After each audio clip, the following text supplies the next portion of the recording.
Good morning, colleagues. Morning. Okay.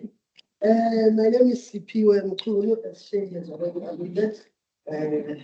So on behalf of the Board of South African Employers for Disability, we'd like to welcome you all. It's a great honor to see a room filled with liquid co-viewers. And I would like also to give a warm welcome to our long-standing partners and their colleagues are also joining us virtually. So it's the colleagues in the room and all the colleagues that are joining us on the virtual platform. Briefly, in terms of South African Employers for Disability, for those that are joining us for the first time, we are about bridging the gap between corporate South Africa and the immense potential of persons with disability. So we're not just advocating for employment of persons with disability just because it's the right thing to do, although it is, but we also know that it is smart business. In terms of today's breakfast or leadership breakfast, if we can call it that, we are just making sure, taking advantage of the fact that neurodiversity is no longer just, neurodiversity is not just a challenge that is not just a challenge to be accommodated, but it's basically competitive advantage. So we've got the next 2 hours to make sure that we basically move from theory to practice to understand how employers can shift in terms of leadership styles to ensure that every mind in the organization has the environment it needs to thrive. So basically, that's what our breakfast today is about. And on that note, I would like to welcome our keynote speaker. So I would like to welcome our keynote speaker, Dr. Kathleen. Thank you. Welcome. Thank you. Thank you. Morning, everyone. How's everyone doing today? Good. Everyone's sorted for breakfast and feeling comfortable and ready to get into it. Yes. So I personally feel that neurodiversity is such an important hot topic at the moment because this is kind of the buzzword that we're hearing. And a lot of staff, especially when we're working in organizations, will suddenly say, I can't do this. Don't you know I'm neurodiverse? Or don't you know I sit on the spectrum? Or don't you know I need this, that, and the other? And sometimes it's really, really hard as an employer to know, how am I striking the right balance between the employer and the employee? How do I know whether I am actually giving the staff member what they need without making sure that my other staff are not being treated unfairly by not having the same privileges? And how do I balance the two? So today I'm going to speak a little bit about what neurodiversity is, but why it is an asset and what you can do to try and enhance your neurodiverse employees to get the best from them, and what you can do as an employer. So a lot of time I'm going to spend talking about what you can do as an employer to try and accommodate your staff member to get the most from them. So first of all, I'm going to talk about what is neurodiversity. So essentially, the brain functions in different ways, and people that are neurodiverse, there's a little bit of a natural variation in how their brains functions and process information. So it functions things a little bit differently. And this includes our employees with ADHD, our employees with autism, so that's it on the autism spectrum, our employees with dyslexia, so that's reading difficulties, dyspraxia, dyscalculia, Tourette's, and many other kinds of disabilities that sit in this category. So instead of a deficit model, I'd like us to view a strengths model. I'd like us to look at their strengths. So these are people that are creative. They are so creative. They think out of the box. These are the people that come up with new ideas, different way of doing things. These are staff that will question things and ask you about looking at different ways of doing things. These are also the people that are problem solvers. If you give them a problem, instead of saying approaching a problem in small bits, they may view it as a whole, or they may break it into thirds. They may look at it in a different way, and they recognize patterns in certain situations.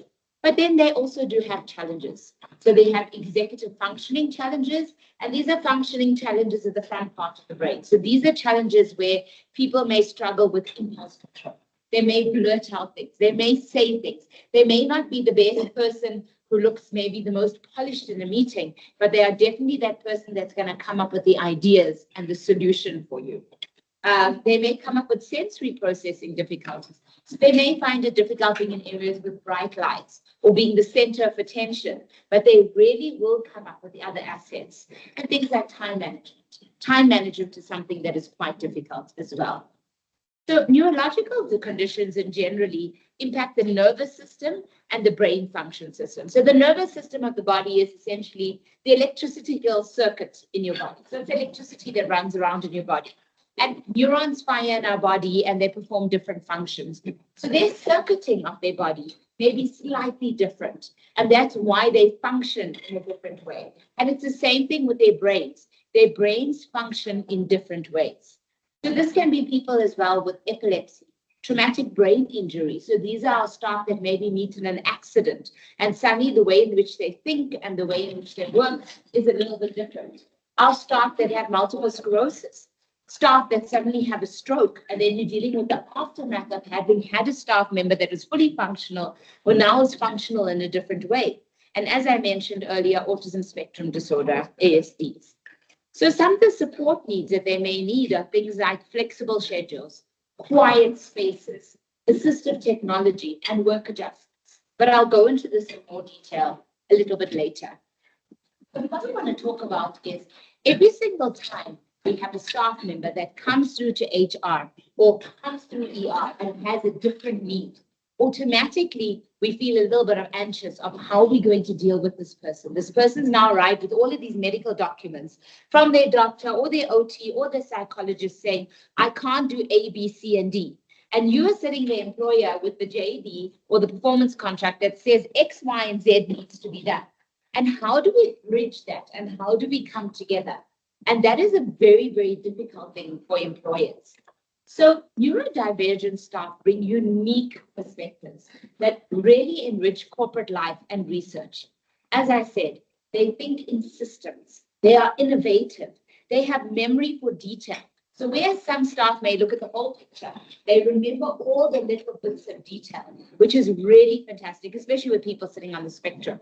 People with ADHD are creative. They're spontaneous. And when they are sitting in a hyper-focused situation, they are very energetic. If you find someone with ADHD that is passionate about something, you will not have a better employer or an employee because they will really just push. And then our people with the learning disabilities have visual and spatial reasoning.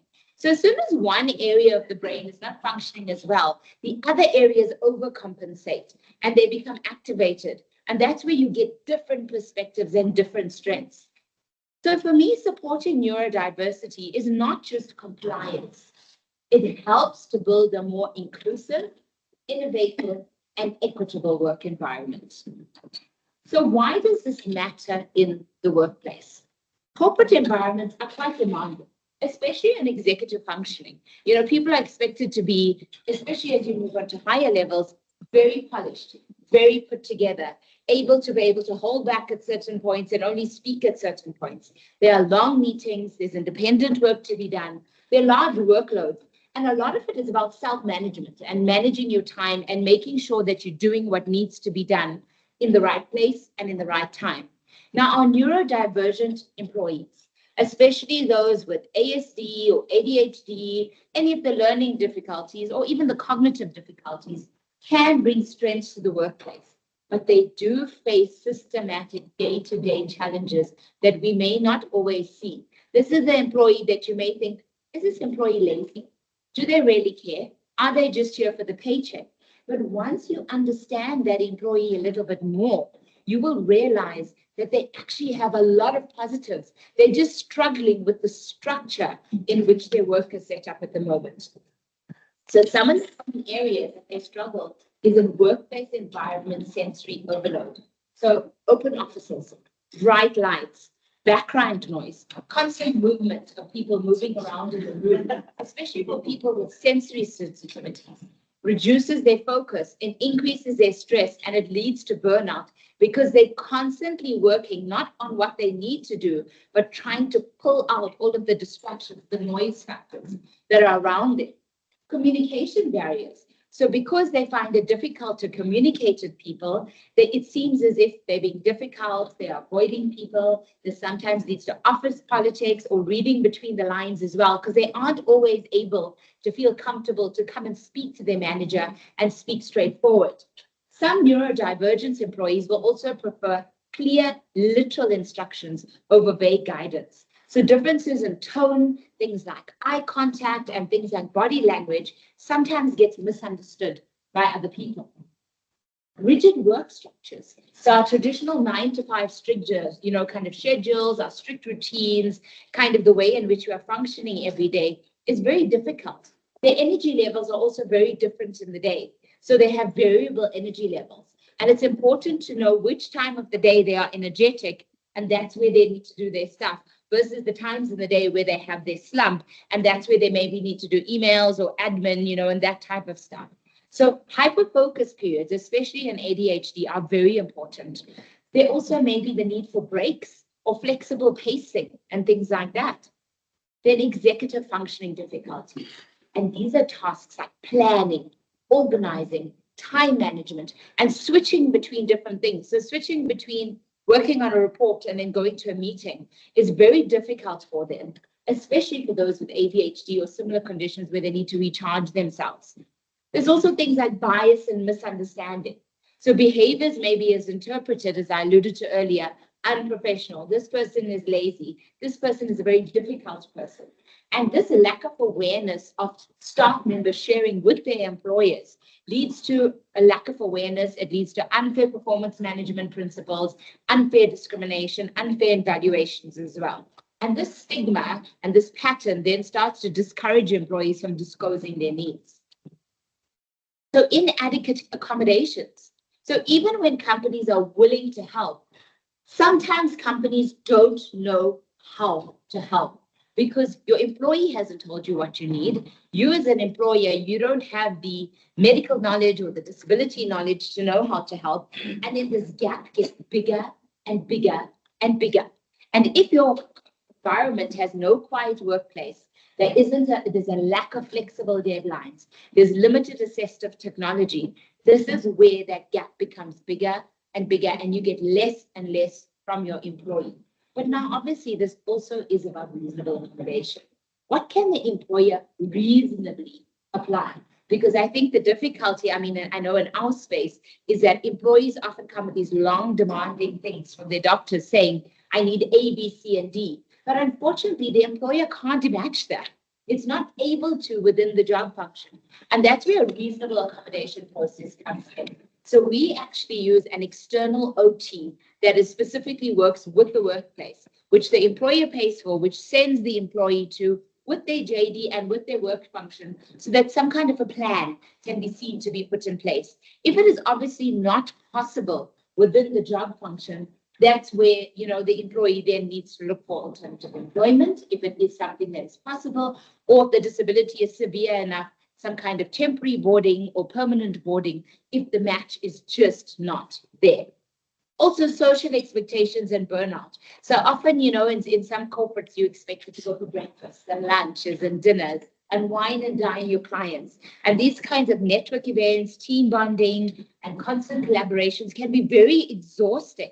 And neurodivergent employees sometimes will be sick on that day. Or they'll say they have some kind of personal emergency or whatever it is, just to mask their natural behavior because they're scared about not getting promoted. They're scared about coming across as the weird one, the one that doesn't want to work, the one that doesn't want to have fun. But the most fun they actually have is just sitting on their own, being on their own and doing what makes them happy. And this can sometimes, being forced to do this stuff leads to long-term stress, and it leads to burnout as well.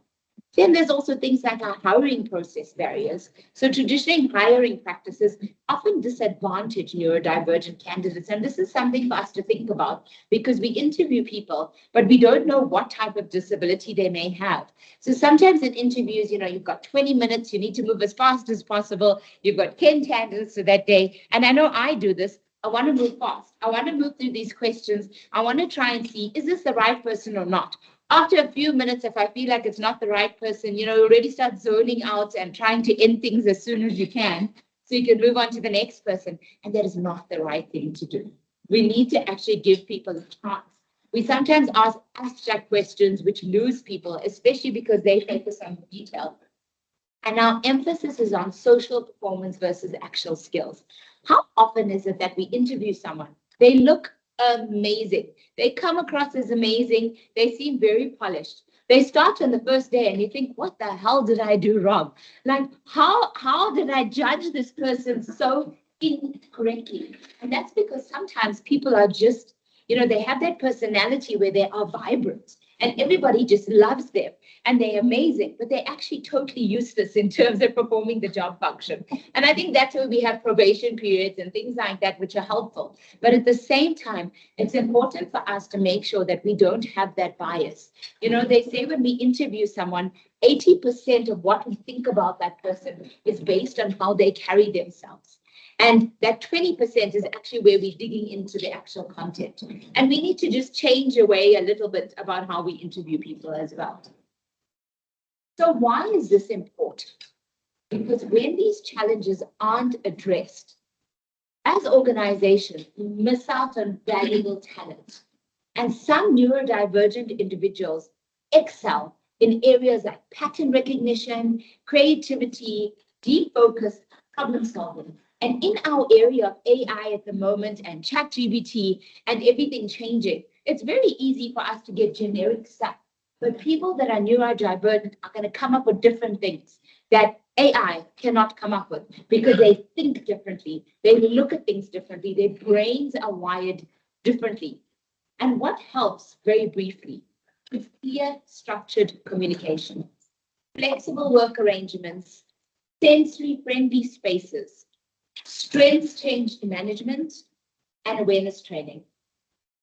And now I'm going to go into more detail in terms of what you can do as an employee to try and help your employees that are a little bit different, that think differently. And these are real world actions that managers can take. Because I think often as a manager, your employee says, I'm neurodivergent, these are the issues I have. But how are you supposed to know what to do? Because you're not trained in this. And it's very difficult because you want to be sensitive, but at the same time, you're sitting with tight budgets. You're sitting with other staff that are difficult and will view it as favoritism. You're sitting in an environment where you can't just do whatever you want to do. So the first thing is make your communication clear and predictable. Ambiguity is one of the biggest barriers. So give explicit instructions, step-by-step instructions. Follow up verbal instructions with a written summary if needs be. So this is a staff member who will not follow verbally. After you speak to them, send an email. Please, can you do this, then this, then this. Also, vague phrases like, let's just make this better than what it was before. Let's do this ASAP is not going to help. They need a date and a time. And they need to then work within their time frame with whatever time they have to get things happening. So, for example, instead of saying, let's fix this report quickly, please say, let's update sections 2 and 3 with the latest data by this particular point in time. And it will help them tremendously. Flexible ways of working. And I know this is difficult. And I know the environment that I'm in is an in-contact, everyday, full in-office environment. And in COVID, people had flexibility of working from home. And as that's been taken away, a lot of people structured things differently, and it's become harder for our neurodiverse employees. But if you can allow some flexibility of hours, support remote or hybrid work if the environment allows for it, if the job function allows for it, and if the employer allows for it. Let employees work in focused blocks. So, for example, I know with myself, when I come in the morning, my brain is fresh, and I prefer to write all of my reports and do all of those types of things or work on stats and things like that early in the morning. And I find that I'm much then able in the afternoon to do meetings and admin and things like that. And I find for me, as someone who is not neurodivergent, that is helpful to me. But our people with neurodiversity may have blocks in the day where they work better. And that's where you can try and say, okay, in a week, you need to spend a certain amount of time on reports, a certain amount of time on meetings or whatever. Let's see where we can try and structure things for you such that it works the best for you. Obviously, there's times where meetings come up ad hoc and there's nothing you can do, or there's an important client or whatever, and it has to be at a particular time. But where you can, if you allow them to make their days a little bit more flexible in terms of movement, it is very helpful for them. And if they need a short break to reset and focus, allow them to do that. So, for example, with my staff, I've introduced something new called walking meetings. So if I need to talk to you about something or get feedback on something and you don't need to write, I take a walk with you. We go downstairs, we buy a coffee, we walk, we talk, and then we come back. Because I feel as if you just sit too much during the day. And so you need to try and figure out what works for your different staff. I know I have 1 or 2 staff members that would loathe the idea of walking. And so for those ones, I'll say, come, let's go and just sit at the desk in my office. And you figure it out between your different staff. So creating a sensory-free environment. So having some areas, which I saw in here, which are beautiful, quieter workplaces, lower stimulation places, noise-cancelling headphones if your staff member needs one. And this is where it's a reasonable accommodation. If you have budget, you can get 1 or 2, or otherwise allow your staff member to bring in their own. You know, you'd be surprised at how happy people are if you accommodate them, bringing in some of their own things that help them. But then you also need to have something with them where if you are calling them, how are you contacting them? Are you doing it on Teams so it pops up on their computer because they weren't here on the phone? You know, different types of accommodations. And reducing harsh lighting where possible, and avoiding forcing participation in overstimulating environments. So if there's a meeting where people need to contribute, you say, I'm also happy for people to put their contributions in the chat. So if it's a staff member who doesn't want to speak up, they can put their stuff in the chat. So supporting executive functioning, please don't assume that everybody manages tasks the same way, because I think between all of us, we all manage things in a different way.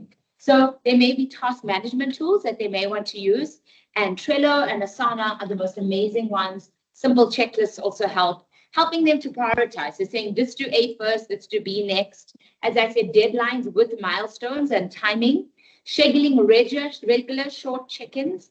So not just annual reviews, but check-ins all the time to see how they're doing. And this can be like a coffee or something like that, just to check that they're okay.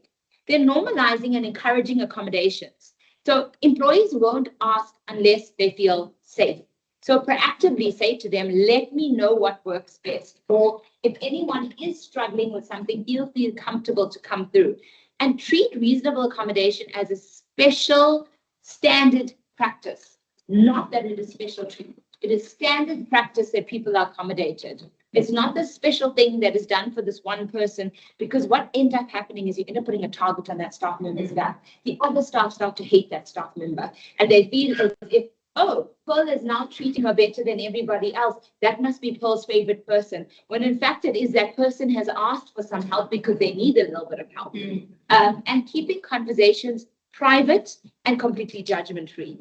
So, for example, this may be extra time for tasks, written instructions specifically for that person, flexible deadlines, and obviously where possible, because we all have deliverables and we have deliverables that are due on certain days, and adjusting meeting formats as well. So maybe a hybrid. So if that person is not comfortable sitting in a room with everyone, they can join on Teams.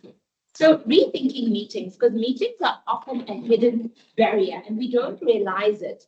But if you share agendas in advance, if you allow input via the chat or written follow-up, if you avoid teaching people on the spot, and if you keep your meetings structured and time-bound, it helps people with neurodiversity tremendously.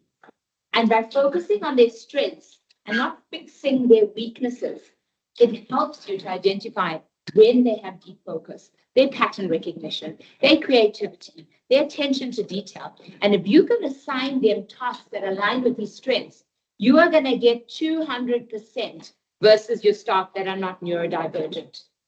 Then looking at reducing social pressure. Not everyone wants to have a breakfast like this.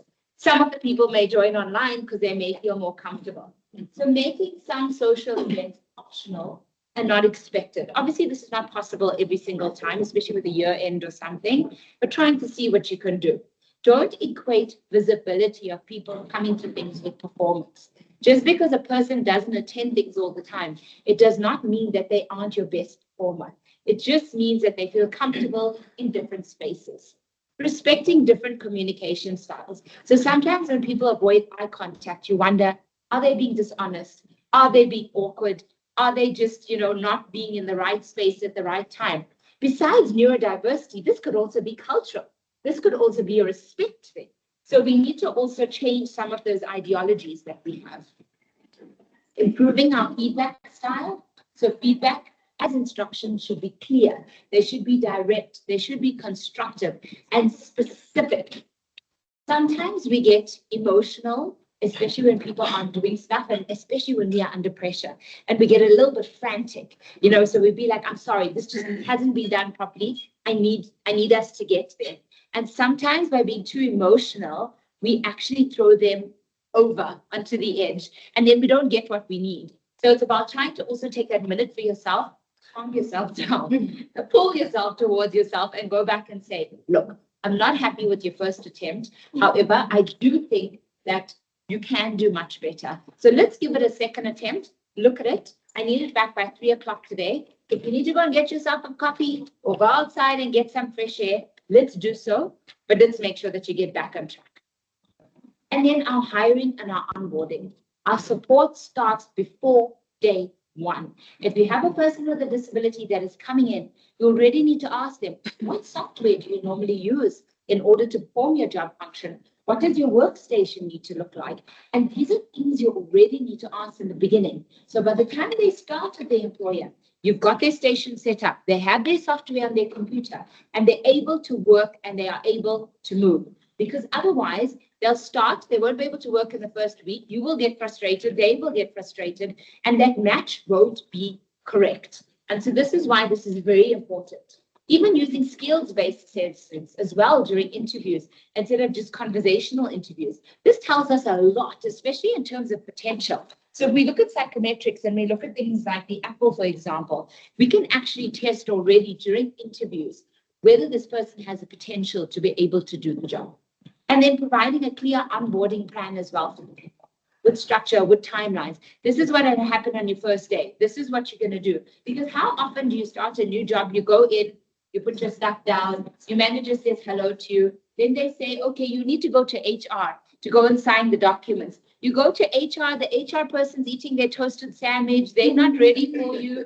Nobody has the paperwork. Suddenly people bring paperwork, you do it, you sign your contract. You go back to the office. Now they're scrabbling to see who is free. Can you quickly go and take her and tell her a little bit about what you do? Can you tell her about what you do? And the person feels lost. They're already anxious and they're now neurodivergent on top of things. So already it isn't the best kind of example.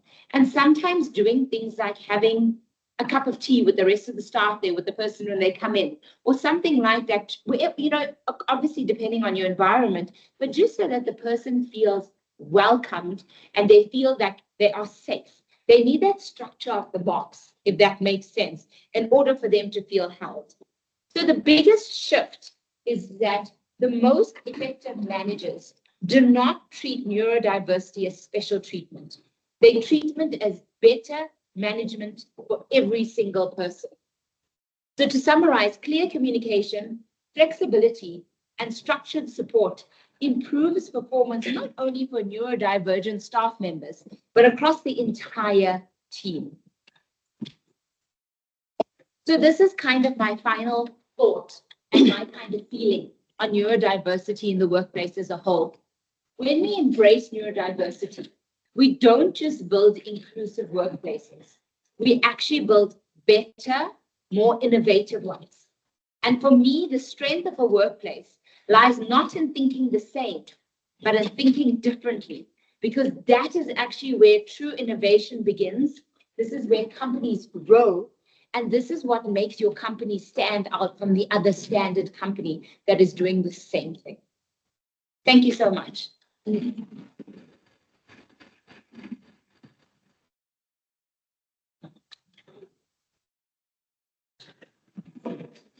Thank you, Leila. That was really, really informative and interesting. I think it opens up a whole different space of thinking, and it's really topical at the moment. So thank you for that. And I've got a bit of a lived experience with it as well, with my child. And when she said the way you were speaking, I love the fact that we're talking about assets rather than a hindrance, because I think it really is.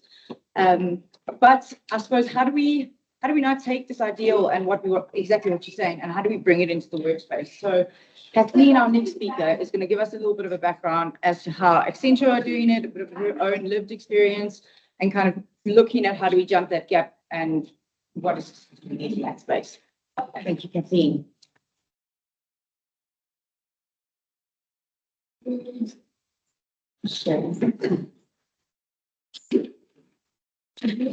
Yes, Kathleen is going to join us online. She's ready, but we just need 5 minutes for her to just put herself together. So if we can take 5 minutes and, I don't know, have something else. Thank you, ladies and gentlemen. What Leila said.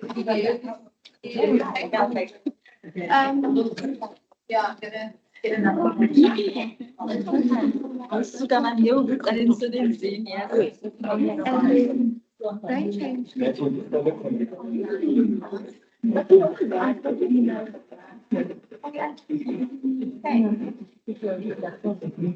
They're actually driving.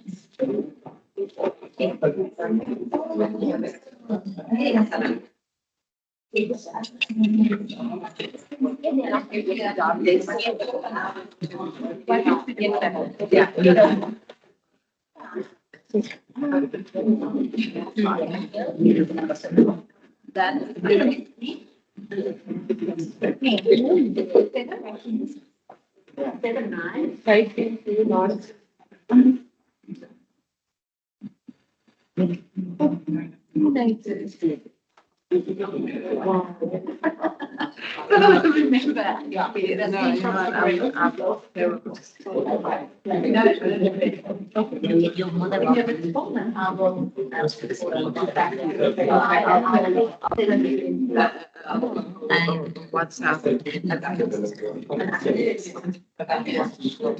We do as well. I can send you an email address as well, and I can send you some links to some of the stuff we do. You can have a look at the way. Exciting. I'm actually very excited. I love what you do. There's nobody else here. There's nobody else doing this, because I've been I've had to find You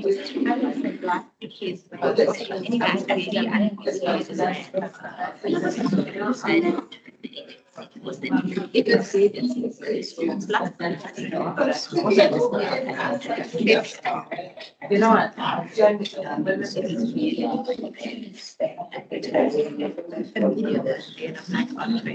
Yeah, but that's not my book. That's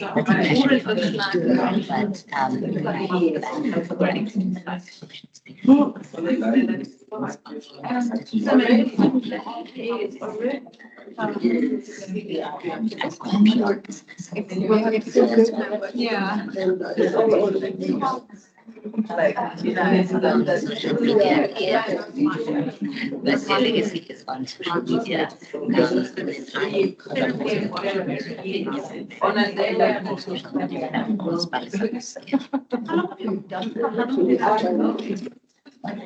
About you is that you are Oh, that's the thing that you say that I get off no label, no understand. Yeah. Like I go back to my education days. I can identify, I think that now. That's a real problem. So I was just saying, I have no idea. you're into that space. It is just Everything that was covered now. Where did you put your head? So that it was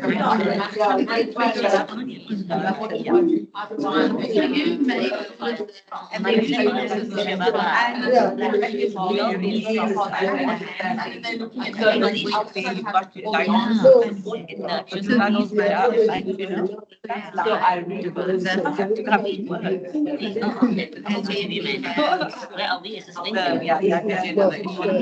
That's a lot of people. Also, like, okay, let me find you. I'm there. My strong one. Yeah, that's me. I don't want to follow myself because one day we'll hear an event and you're like, Hansley followed himself. I'll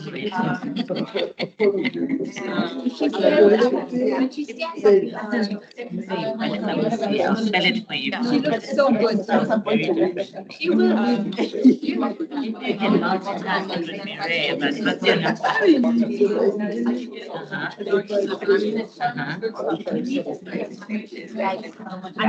I just don't know if there's enough. Sipiwe. So which hat do I put on you, Sipiwe?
And you just talking about. So they've apparently done studies and research, but if you, right, everyone, we are ready to. Is the older people because yeah, the way they engage with it and versus just. Okay, we're ready to go with Kathleen. Morning, everybody. We are ready with Kathleen. So she's going to be joining us online. Welcome, Kathleen. Hi, Kathleen. Are you able to hear us? Yes, I can hear you. Awesome. Over to you, Kathleen. Cool. Thanks, Chief. So I unfortunately wasn't able to attend earlier in the morning, but I understand you guys are having a really great neurodiversity breakfast that side. And I was asked to join because I'm a little bit of an advocate for neurodiverse talent and neurodiversity, both in the workplace and in general society. And I think that when we look at a neurodivergent, safe workplace or a workplace where neurodiverse people feel like they can thrive or like they can access support, for me, the most important thing is that people know what support is available to them. So I speak to a lot of neurodiverse people. A lot of them are aware that they need some help or they're conscious of their needs, whether diagnosed or not diagnosed. And a lot of them feel like they don't know what support to ask for or know what support is acceptable to look for. So at Accenture, for example, we have a form where you can request support. And I found that a lot of people contact me being like, look, it's great that there's a form. I love it. I love that I can request support, but what support can I request? You know, what support is available to me as a neurodiverse or cognitively diverse individual? So that's the first thing, is to make sure people are aware of what is a reasonable accommodation for them, what is available as a support that they can request. And the other thing is that many people hear stories, you know, like on the internet or from other workplaces where their different abilities have been weaponized against them in performance processes. So the other thing is that it needs to be clear to neurodiverse talent that that's not what we're trying to do by making accommodations available, that we want both you as a staff member and the company to thrive. And that makes people more comfortable to disclose their needs. I will also say that having people who disclose their neurodiversity in a sort of advocate way or in a influential way makes people more comfortable. So if you have anyone who is a more senior leader or people who work with new joiners, for example, who is cognitively diverse or neurodiverse, having them able to bring that up in conversation and able to disclose that makes an environment where other people feel comfortable to disclose or to ask that person questions. And that's what we're trying to do at Accenture. So we have support mechanisms that people can request accommodations, but we also have employee resource groups for neurodiversity amongst a whole host of other resource groups. So people can access peer-to-peer support rather than just pure HR or peer professional support. And both types of support should be accessible and timeously provided where possible. I think what we don't always realize, I sometimes say that there are certain environments where I think there's definitely a higher incidence of neurodiverse people because the environment is suitable for neurodiversity. Whereas if I look at consulting as an example, you're frequently assigned new projects, so your interest is frequently caught. You're in an environment where you're able to learn new things and take on new interests. And in other aspects, for example, technology, you're able to make a career out of your special interests, for example, which I think is also really valuable to neurodiverse people. So for myself, I have both ADHD and autism, so I'm co-diagnosed. I find it's really helpful to keep my brain engaged with new projects every now and again, new teams.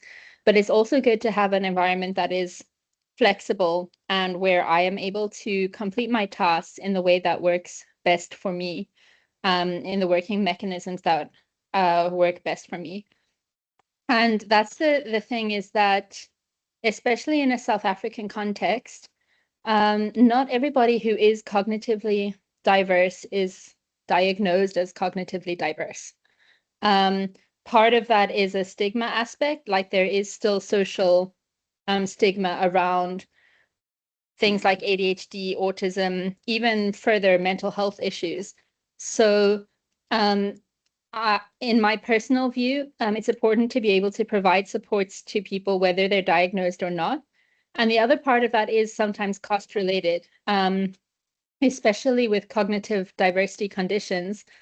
A lot of the time, people are expected to be diagnosed in childhood.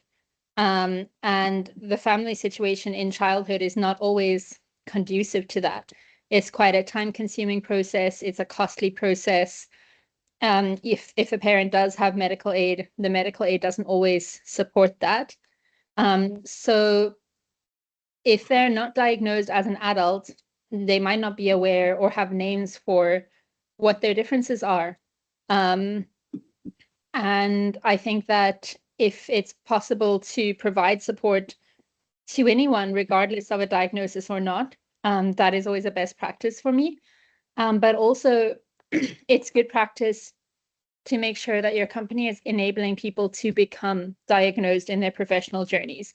So, for example, when you select medical aid options for your company, does that support mental health and neurodiverse and cognitive condition diagnosis? And how do employees access that? And can you help them become aware of that? Because having a name for things about you that are different from the norm is really, really valuable. A lot of the time, people maybe go through almost a mourning process when they're diagnosed as adults. There's sort of the thought of, if I knew about this earlier, what would be different about my life? You know, would my matric and university results have looked different? Would I have had a better experience in personal and professional relationships? Because sometimes having a name for a condition or a diversity gives you clean and easy access to the tools that help you with that condition. So, for example, instead of saying to yourself, you're lazy, you can say, oh no, you're just fixed on a specific task, or you're having trouble with task switching. And you can access tools and coaching that can help you to change that. Or if you know there's specific tasks that fall part of your day-to-day workplace or work job description that maybe are not ideal, how can you, I want to say, convince your brain to complete those tasks more effectively? Is there an environment that works better for certain tasks versus other tasks? Like I find there's certain tasks where being in the office for me is a good environment because it's a collaborative environment where we're brainstorming and ideating and doing specific tasks. But I also find that if my task for the day involves spreadsheets or data handling or really focused tasks, then I often find the office environment a little bit overwhelming. Overstimulating is a word. So making sure that you're providing support in those ways really helps individuals to thrive in the workplace. And thriving in the workplace can be part of disclosure and maybe not. But just like when we're providing support to our Pride community, for example, and making it clear that pronouns are something that we support in our workplace, in the same way, we should make it possible for people to disclose that they do have ADHD or they do have autism or they do have dyslexia. When people are working out ways of working for projects, for example, it's important for them to be able to say, I have ADHD, and sometimes it enables me to really, really focus on a task that interests me. But sometimes I find environments to be overstimulating and need some flexible time so that I can focus. And giving the team that information without being judged or negatively affected by that is really of value. I think that in terms of ESG and leadership KPIs, when it comes to neurodiverse and cognitive diversity inclusion, the first KPI I think is that you have those mechanisms in place. So you have a mechanism for disclosure, you have a mechanism for requesting reasonable support or reasonable accommodations. I would also say that a good mechanism for a company that's becoming more mature in this process would be you have advocates or influencers who are diagnosed that mention this in conversation, that speak to this in regular working environments to help embed that acceptance. And I also think that having an employee resource group or a support structure group where people can talk about issues and get advice from their peers, so some sort of peer support mechanism, is also helpful in terms of KPI. Then as you move forward, you can shift those KPIs from having those things to the utilization of those things. So if we look at our workplaces, it is an entirely reasonable accommodation to expect at least 10% of your workforce to be neuro or cognitively diverse. Most recent figures are a little bit higher than that. So if you think of your workforce and you think 10%, that's quite a lot of people. So if you take that number as your average, then you can look at uptake. So if 10% of your workforce, maybe let's call that 500 people. Let's just take an example number. If 500 people in your workplace are cognitively diverse or neurodiverse, how many of those people are accessing support services in some way, shape, or form, or have felt comfortable to disclose that? And if the answer is 5 out of 500, then I think you can work on increasing that buy-in or increasing that number as part of your KPIs. If that number is a little bit higher, then you can work on saying, okay, we've definitely got some buy-in from the employees. How do we make sure that this is happening more effectively? Because if you have the support structures in place and no one is accessing that support structures, that's a symptom that people are not feeling comfortable to disclose, or it's a symptom that you're doing an excellent job and providing them with that support naturally. Unfortunately, I think for many workplaces, it's not a natural support in place. Some workplaces maybe, but for the average workplace, it's more likely that people are not feeling comfortable to disclose if your take-up numbers are super low. So then you can look at how you can improve take-up and increase the number of people who feel comfortable to access those support services. So yeah, I think I don't want to overwhelm you with information. I think I just clearly I am passionate about making sure that everybody who is neurodiverse or cognitively diverse can thrive at work and can access the support structures they need, but also that they feel that they deserve a safe and high performance corporate workplace access. You know, you also, even as part of your recruitment process, it's proven that there are certain sort of visual signals on the part of interviewers that make interviewees feel more comfortable. So if an interviewer is wearing a pride lanyard, for example, it's a signal immediately to an interviewee that it's an inclusive workplace and not just pride inclusive.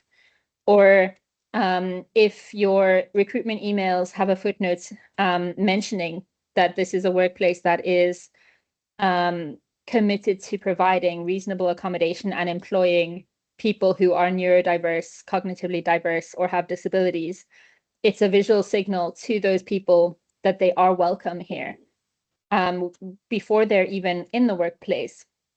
And some of us do look at how inclusive a workplace is before applying. Like you look at a workplace and you say, is this workplace the right place for me before you even make an application or during the recruitment process? So if you want to bring in people, you should be visually displaying as far as possible in recruitment, in your job advertisements, visually in your workplace, that you are open to including them. And what we really have to remember is the more diverse thinking that we have in corporate environments and in projects, often the results come out better. So people with ADHD, for example, often have an extremely high talent for problem solving because they're extremely good at pattern recognition and connecting what might seem random pieces of information into one place and solving a problem through that mechanism, for example. And they're also often good at innovation because they're very good at having new ideas and bringing forward those ideas, visualizing them and verbalizing them.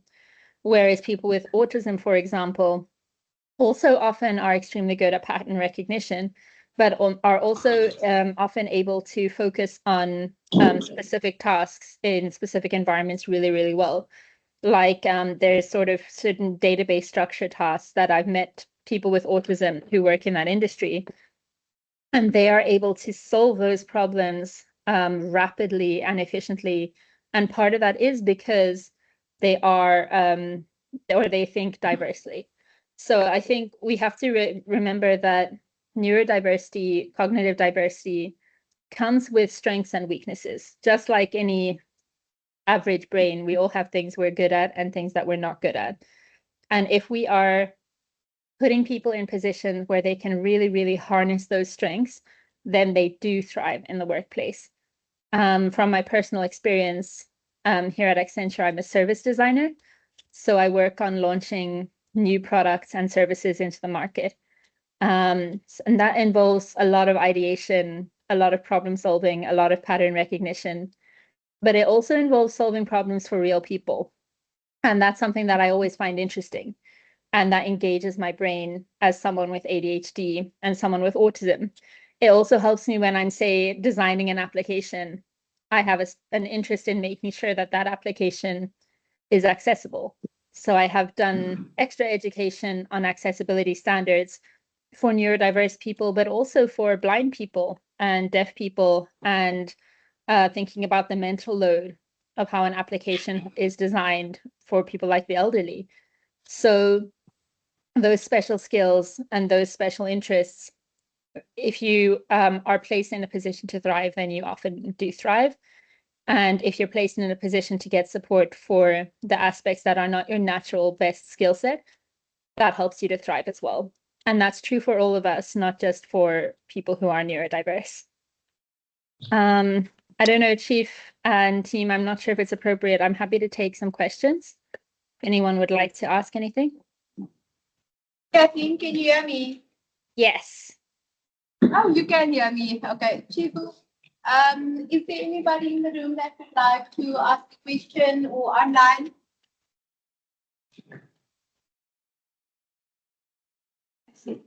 Looks like we don't have any questions in the room, Kathleen. I don't know about the guys online. I have a question. Okay, we've got another one. We've got one in the room.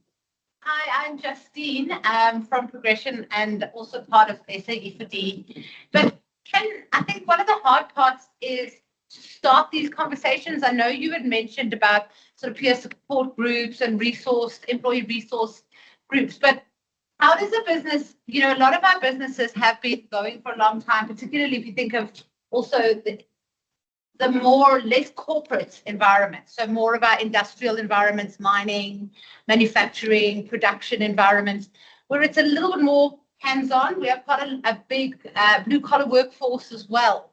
How do we introduce, because, we're sitting in a space here where we can really quite comfortably talk about neurodiversity and understand it, but then we go into a factory or into a mine and we start talking neurodiversity and we just hit a brick wall.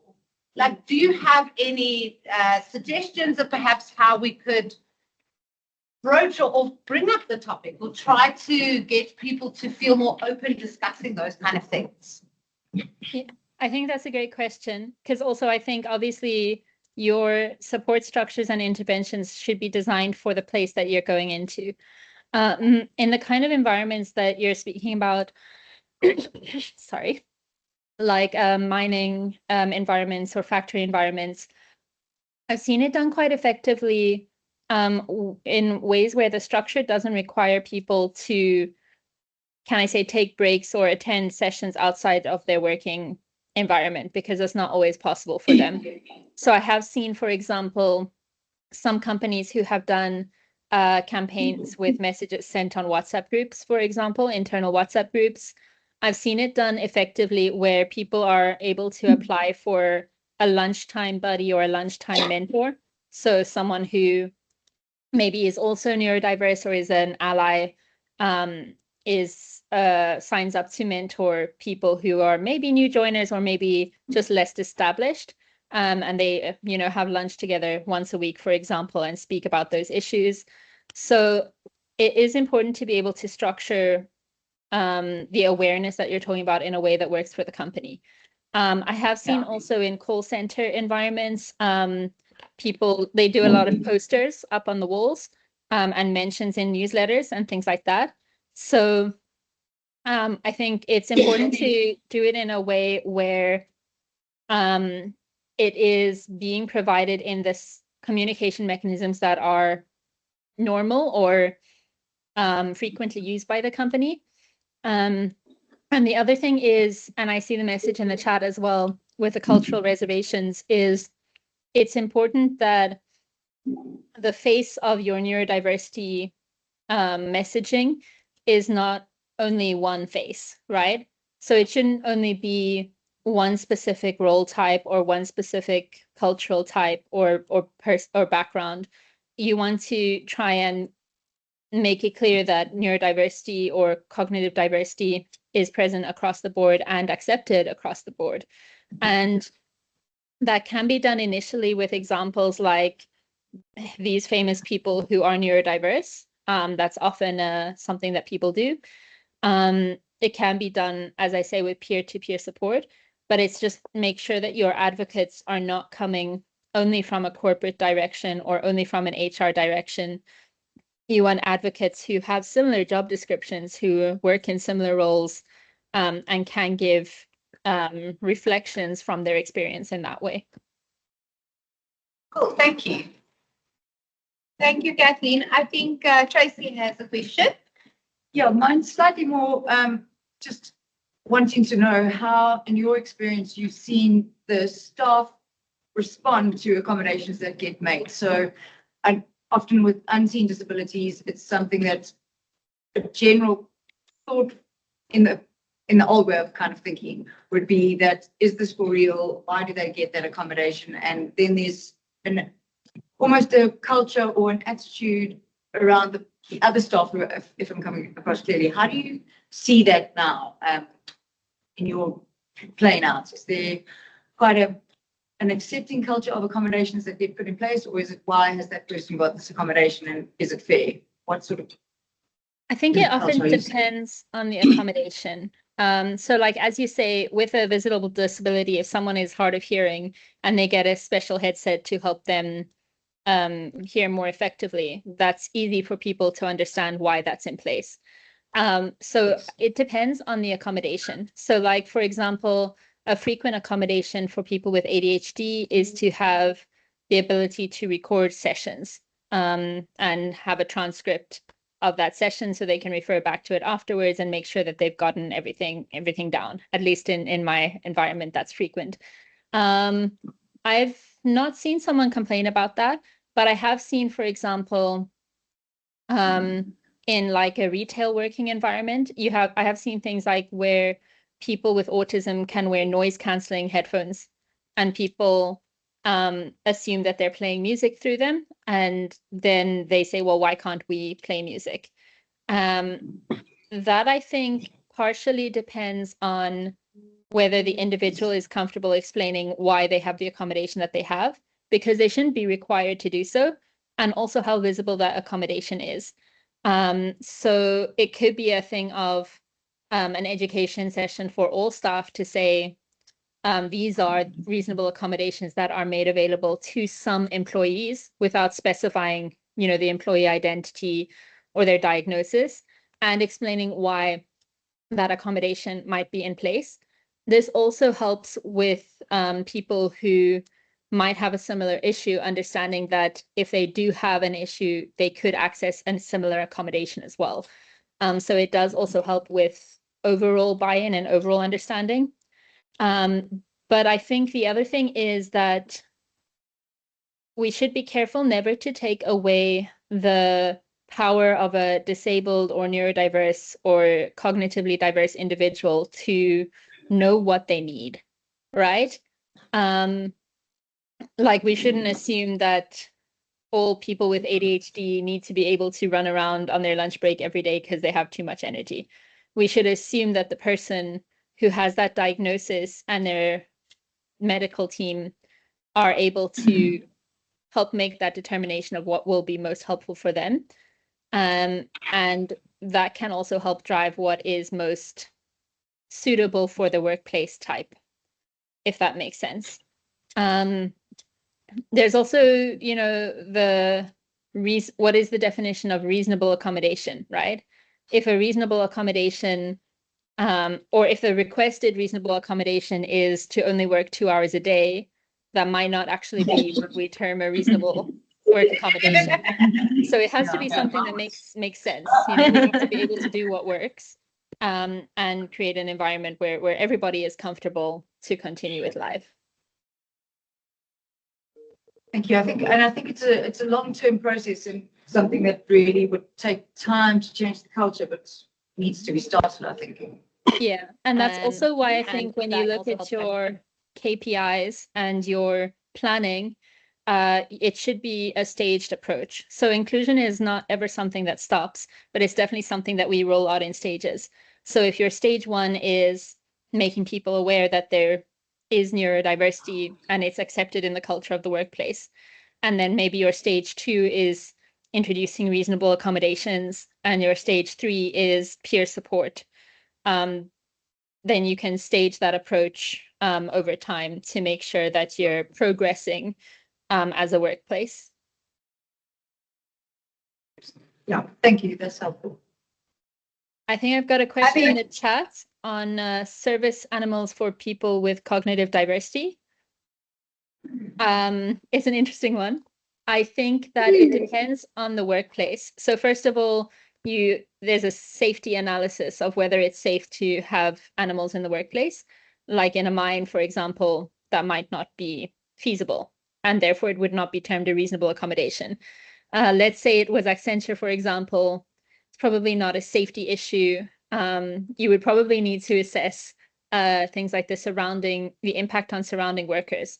So for example, if I want to have a service animal at work, but the person who sits next to me at the office is deathly allergic to dogs, that is a safety issue, right? So you need to do the safety analysis first. If there is no safety issue, then it could be something that you look at as an accommodation. You know, you wouldn't necessarily tell a blind person that they can't have their seeing eye dog with them at work, for example. So it's definitely something that could be a reasonable accommodation if there's no associated safety issues.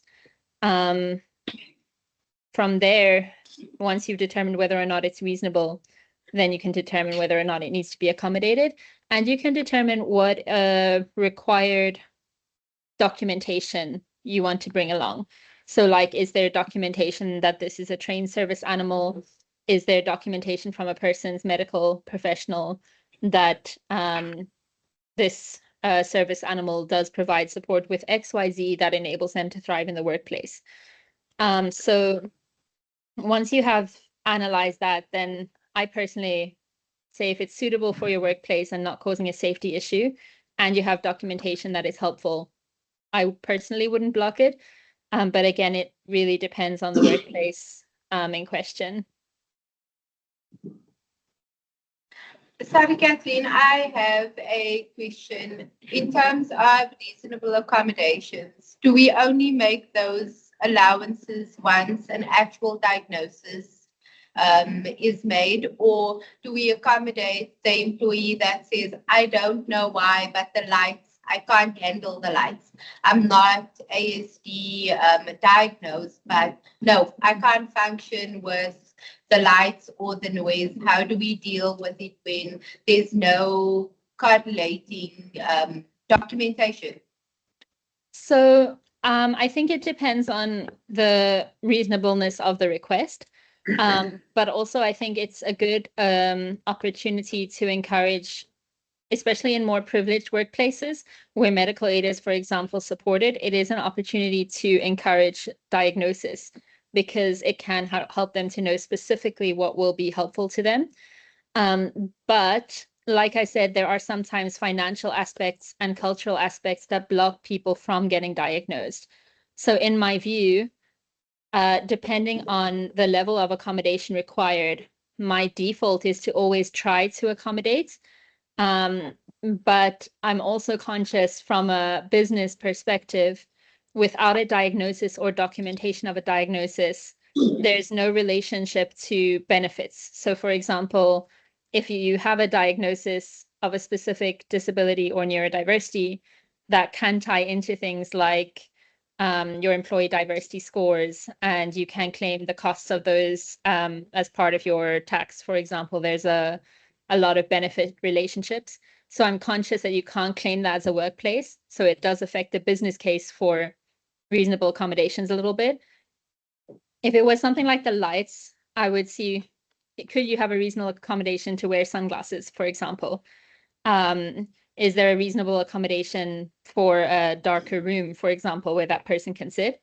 But also, as I say, I would try and encourage that person to pursue a diagnosis because it's a complex space and knowing more about the way your brain works is always beneficial for you. Any other questions? Jolandi has a question. I didn't even see a hand There up was another hand, online. yeah. Oh, mine, yeah. Subhashini. Yeah. Subhashini, did she, Kathleen responded, it was the pets one. Kathleen did respond. Not the pets, not that way. Okay, are you with us, Sue? Yes, can you hear me? Yeah. Yes, we can hear you. Thank you. Thank you, Shaieka. It's not the pets one. I want to ask Kathleen, in terms of tax rebates for someone who's disclosed disability to the employer, I would imagine that's through the EEA1 process.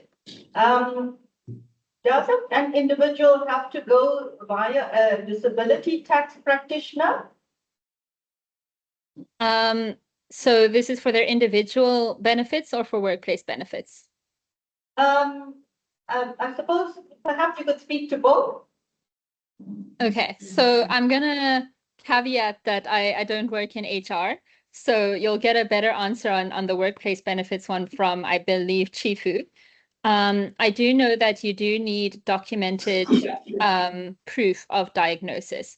So for Accenture, for example, you'll need a letter from a psychiatrist with evidence of your diagnosis. So I've never been asked to go to a disability tax practitioner professionally in my experience. But I think that also depends maybe on the size of the workplace and who's sitting within that team as to what is required. So I'm gonna recommend you speak to Chifu on the specifics of the workplace benefits relationship because he's more of an expert there. With regards to the personal claims, a lot of the time it falls under your sort of standard tax claim if it's medication. So medication is often quite expensive. My ADHD medication costs 1,300 Rand per month and my medical doesn't pay for it. But you know, when I go to Dischem for that medication, they still put the claim through the medical and then it comes through naturally on my tax certificate and I don't need further proof than that. So that part is easy. However, I do know someone else who required equipment to support their cognitive and neurodiversity. And that equipment is a separate area of the taxation form, a separate type of claiming. So they did have to keep that documentation and they also had to provide the proof of the requirement from their psychiatrist and their medical team. But I believe they did get the personal tax benefits without having to go through a disability tax practitioner.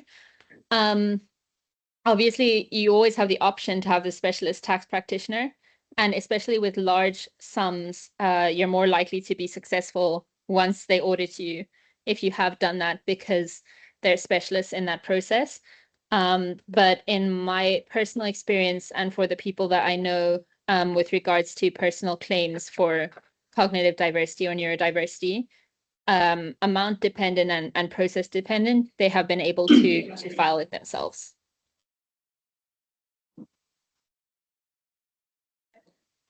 Thank you so much, Kathleen. Chifu, will you? We'll take it offline. We'll take it offline. Okay, no problem. Is there any other questions here, Andy? But Kathleen, I'm not sure if you're the right person to answer it. So I don't know, maybe Dr. Leila. Something that we often struggle with, and I work a lot with bursaries for students. So when we now move into the BEE space, it's becoming a bit of a minefield, and the minefield is to do with that one little part in the definition that says substantially limits your prospects of entering the workplace or advancing in the workplace. Yeah. So what is substantially limit is my first question, because now I've recently had a situation where I've got a student with epilepsy, but the letter that was done by the doctor said, and that was done probably when he was still at school, said he needs minimal to no reasonable accommodation. Now, when a verification agent looks at that, they're probably going to say, this is probably not a disability case. But I don't know what that person is going through. Like you mentioned now, there's medication that must be paid. I don't know where they move in the socioeconomic environment. And then in the employment equity, the code of good practice, and also in the act, it would, for example, say things like, if your disability is easily corrected, like, for example, we wear glasses. I wear glasses, but I don't have my glasses. I'm not going to work as fast as I usually do, but I'm not seen as a person with a disability. Now, one could start debating that, but I don't want to go there now. But now with this specific student, I immediately move them aside because they are a risk for the company in terms of BEE. And it sounds very cold and clinical, but that's a problem, because I think a lot of students are actually maybe looked over, and it's often in the space where the ADHD, where we've got epilepsy. And the question is now, if your epilepsy is easily corrected with medication, you haven't had an incident for a number of years, does that now make you not a person with a disability? And that to me is a concern, especially when we're working with students, specifically when we're looking at students with disabilities to give bursaries. And I really don't know how to manage that well, because what do? I can't speak to that student and ask them, because that becomes insensitive now. I mean, how badly does your epilepsy now affect you? Or, sorry, you are not disabled enough to benefit from this funding. Yeah, so that's worrying to me. Kathleen, I'm going to answer. Is that okay? Yeah. Just because this is our space with students with disabilities. So first of all, you mentioned the medical document was quite old. Medical documents are only valid for a year. Okay. So you would actually have to ask for a doctor to give a proper medical document with a diagnosis, a prognosis, and a treatment plan, because that's very important. Within every type of disability, there's kind of, a gauge of, is it severe? Is it not severe? Is the person on medication? What type of epilepsy do they have? Do they have petit mal? Do they have grand mal seizures? What is the effect of it? Is it in high stress situations? What is it not? Most people with epilepsy take medication, and generally then it is quite controlled. And the reasonable accommodation in the workplace may be very minimal in terms of needing maybe separate spaces at certain times, or in high stress situations to be able to time manage and things like that. Or it may be that the person has petit mal seizures, which, almost like little tics, and nobody would even notice it, and it wouldn't really have an impact. So that's where, as a bursa, having proper medical documentation is really fundamental. So psychometric assessments, for example, are only valid for 2 years. And with disabilities, unless it is something that is permanent, like, say, hemiplegia or missing limb, or someone who is blind, the other disabilities, you need a letter that from a medical practitioner that it's at least within 1 year. So it may be helpful for you Yes, as a that's very person to maybe helpful, yeah. develop some kind of a medical form where when somebody comes through with a disability, their treating doctor actually completes it. So you can get a very good idea of ascertaining exactly what the severity of the disability is. Because I actually feel quite bad that that person is put to the side. And that's because you didn't know. But if there was detailed knowledge on that person could have formed a fundamental part of the workforce, of the organization at some point. But it's about having the correct information. And he was a great performer. And I think the other thing that just for the workplace is a great reality that we actually need to take in consideration, because I mean, a big part of this discussion sometimes boils down to triple BE. That's why we really want to say it in the space or not. That's what's going on out there. That's what funds it. So I think something that mentioned putting the student aside, there was something specific now I wanted to say about that, is where it becomes tricky is often a lot of these students are students from disadvantaged backgrounds. So what happens now is the university might have told us, given us an old letter, this person does have this disability, and you checked it, it looked okay. You get to verification time, and now we've had situations like that where the this person is really hearing impaired. They can't hear a word. They've got an interpreter in the meeting, but there's so much fraud going on there. They literally got to get another letter from a practicing doctor to say they are really deaf. But now there's another situation here where when we send them back to a government hospital, that could take weeks, sometimes more than 2 months to get the letter. So now it's back onto the private sector to now say, if I've got 5 students I'm considering, I will have to now budget into my B budget to actually send them to doctors. And I actually heard a very disturbing thing from one of the universities that we worked with the other day, and they said, well, we've got a doctor that just about signs anything. And I'm like, oh my word. I said, I don't want my students to go to that doctor, please, because I don't like orange. I mean, I really don't like wearing orange. I was going to say, I have seen it done where they have included some funding for medical documentation incorporated in the bursary funding. So because you do need that documentation, sometimes I have seen it done, mostly in other countries, not so much here, but I have seen it done where they include that in because you do have a need for documentation, but it is expensive documentation. It's time-consuming documentation. As an example, my psychiatrist unfortunately passed away from leukemia. If I want documentation for anything, I now have to go and get re-diagnosed. So I have to fill out the whole 30-page questionnaire again, do a 3-hour appointment again, because no one can now speak to that. So some international companies or overseas companies are including that in the process. And then I think what also relates to what you're speaking about is low versus high support needs, especially in the neurodiversity space.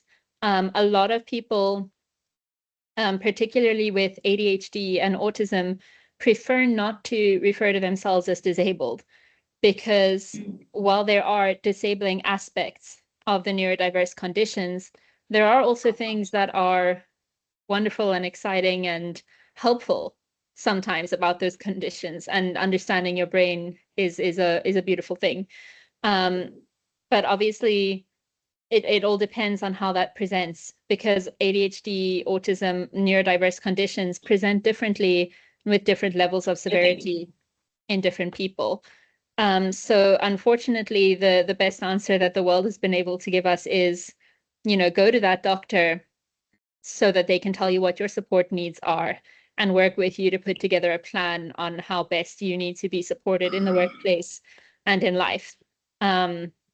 Because obviously, people with more profound autism conditions really, really, really might struggle and probably wouldn't even be able to not disclose their condition because it would be quite clear. So it's very helpful or unfortunately necessary to have that medical documentation in place. So I think the way of working around that is more a way of how you structure the funding. Yeah. Thank you. Thank you, Kathleen. That answers your Thank you. question. Thank you. Any other questions? No. Can you make sure this thing is connected? Did it disconnect? Yeah. Kathleen, thank you so much for joining us. If there's any other questions, I will pass those along over email.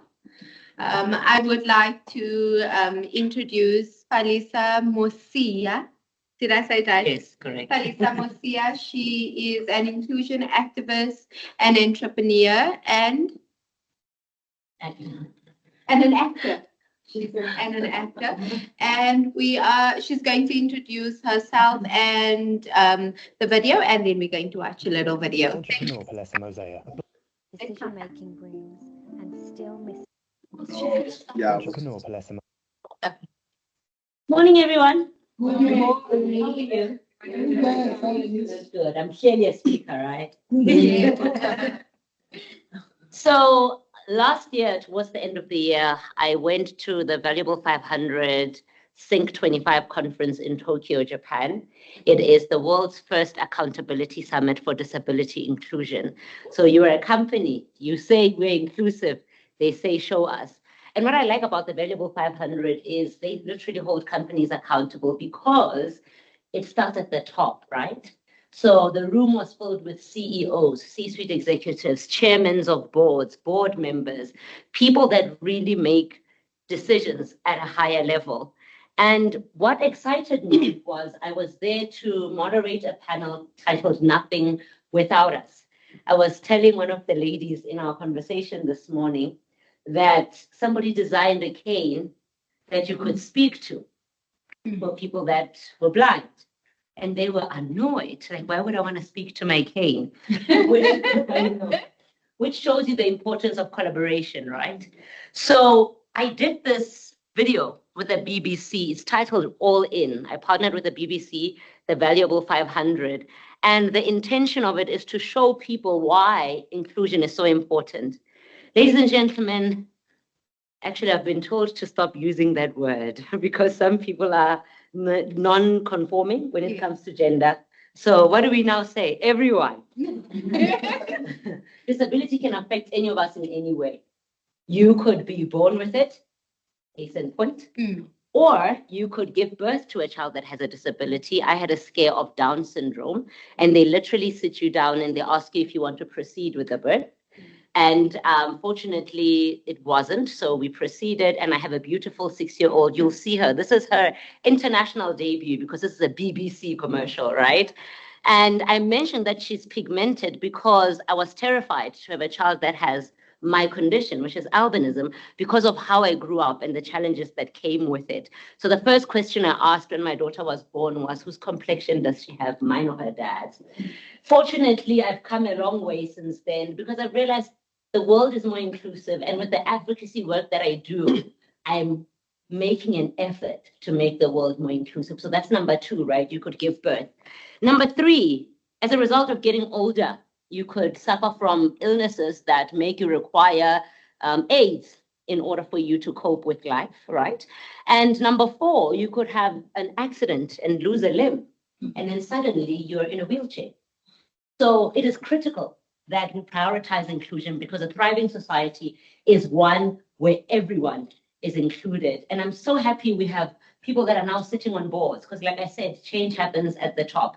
We treat disability like a naughty child that you don't want to deal with because it's uncomfortable. I get it. It's extremely uncomfortable. But with the work that I do, I make you find comfort in the discomfort because if you do something that's uncomfortable, it is only then that you can be comfortable with it. Last story, my first personal assistant, her name was Tabisile. When she came for the interview, she was terrified of people with albinism, didn't know that her boss was going to be a person with albinism. But she needed the job. She had 3 kids. So now, do you choose your fear or do you choose the job that's going to help you support your kids? And she chose the job. Years later, she would tell me, Miss P, that's what she used to call me. Do you know the first time you interviewed me, I was so scared because I was told that people that look like you have some sort of witchcraft, voodoo, whatever. Some people believe we bring good luck. Guys, I promise you, no good luck. Got her numbers. And hopefully we don't end up on I blew it. So ladies and gentlemen, allow me to introduce to you this world-renowned video from the BBC and the valuable 500 featuring Palesa, Mosiea and Shani. All in. Mosiea, a black South African woman with albinism, writes a letter at a table. Text appears, all in. Dear all, Guys on the call, are you a able woman to in a hear this wheelchair out? once told me, we are disabled by a world that wasn't built for us.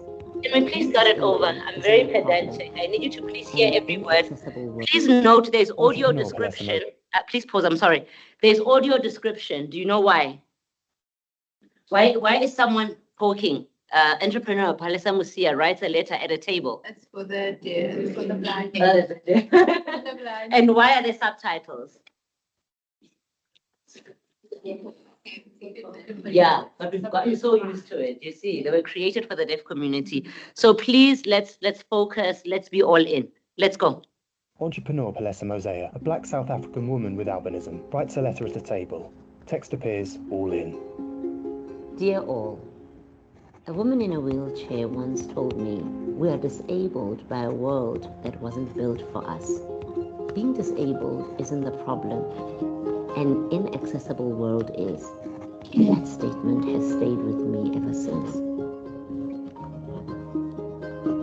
I believe that a thriving society is one where everyone is included. Johannesburg, South Africa. The city skyline appears beneath a cloudy sky. We talk about disability as if it's rare, as if it belongs to someone else. But the truth is, it belongs to all of us. Palesa walks through a park. Disability is the one identity any one of us can enter at any time. When it eventually touches your life or that of a loved one, you will wish to have a soft landing, a world that is kind, accommodating, and inclusive. I've spent my life being seen through the lens of limitation. Disability inclusion specialist, Shani Dunda. Shani, a British South Asian woman of short stature, walks down a busy street. People notice my height and assume they know my abilities. But my disability isn't what disables me. It's the barriers and bias society still upholds. London, UK.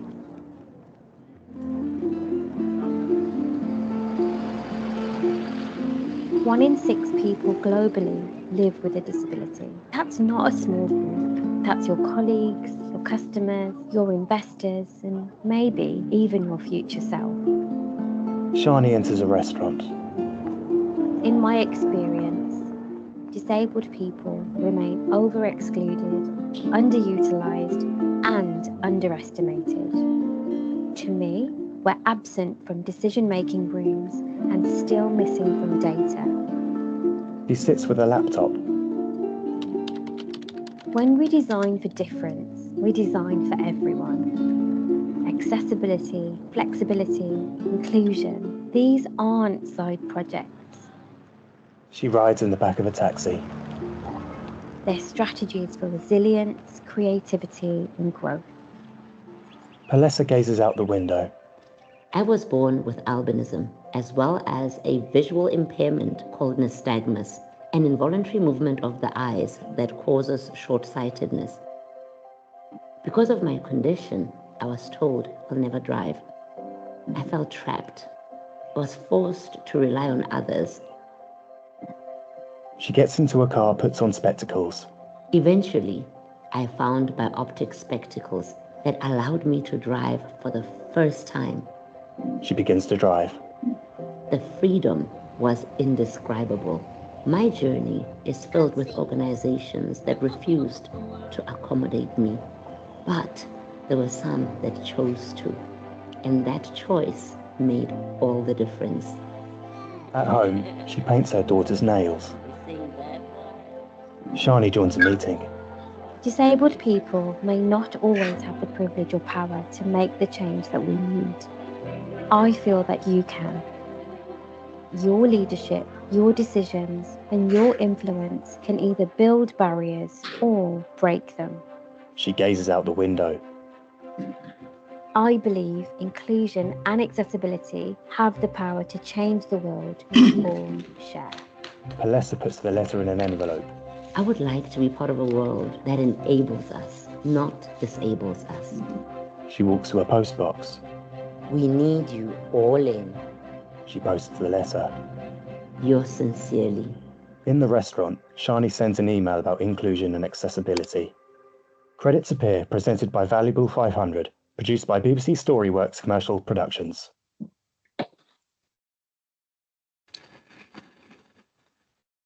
I grew up in Gwagwa in the Eastern Free State. And the people in Gwagwa believed that my condition was a curse. But the worst part was they believed it was contagious. So they thought if I touched them, the vanilla would rub off on them, which made it very difficult to go to school because when you get on the bus, nobody wants to sit next to you. But I always say, if nobody wants to sit next to you, even if the bus is full, you'll never struggle for a seat because they're going to run away. And I used to immerse myself in novels because if you don't have friends, you have to find a way to cope. And I would read novels, immerse myself in the stories, become one of the characters. I fell in love with storytelling. And I'm telling you this because I hope this weekend you need some comedic relief because I have a movie out on Netflix Global called Soweto Blaze. It's funny and I hope you enjoy it. Nothing is impossible. Soweto Blaze, in case you didn't get it. Only one person is typing Soweto Blaze. Nothing is impossible. I've also launched a talent management agency that specifically focuses on marginalized groups and people with disabilities included there. So if you ever need an MC, a moderator, a facilitator, a speaker, a dancer, a singer, you know who to call. Thank you so much.